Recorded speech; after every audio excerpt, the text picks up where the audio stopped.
Do you use baking soda for plants? Baking soda in the garden can be used in lots of different ways. Many of us think of baking soda in conjunction with various indoor, green cleaning techniques.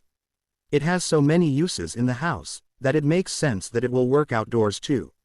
We all know that we should keep a carton of baking soda in the fridge to take away odors, but there are so many other uses for it too, even in the garden.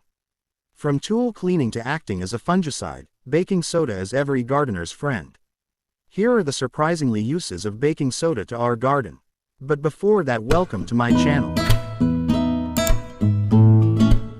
Surprisingly uses of baking soda to our garden. 1. Natural fungicide. Mix baking soda with water and liquid soap to spray on plants and combat fungal diseases like powdery mildew. 2. Weed killer. Directly apply baking soda on garden weeds to kill them without harming surrounding plants. 3. Pest deterrent. A mixture of baking soda and flour can deter pests like cabbage worms and aphids when dusted on plants. 4. Soil amendment. Baking soda can be used to neutralize overly acidic soil, improving the environment for plant growth. 5. Tomato sweetener. Sprinkle baking soda around tomato plants to decrease soil acidity, resulting in sweeter tomatoes. 6. Compost enhancer.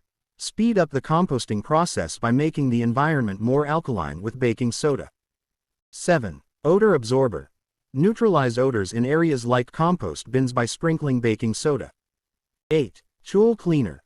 Clean gardening tools by scrubbing them with baking soda paste to remove dirt and rust. 9. Seed germination. Enhance seed germination by soaking seeds in a baking soda solution before planting. 10. Ant repellent. Deter ants by creating barriers with baking soda around plants or ant trails. Things to consider when using baking soda for plants.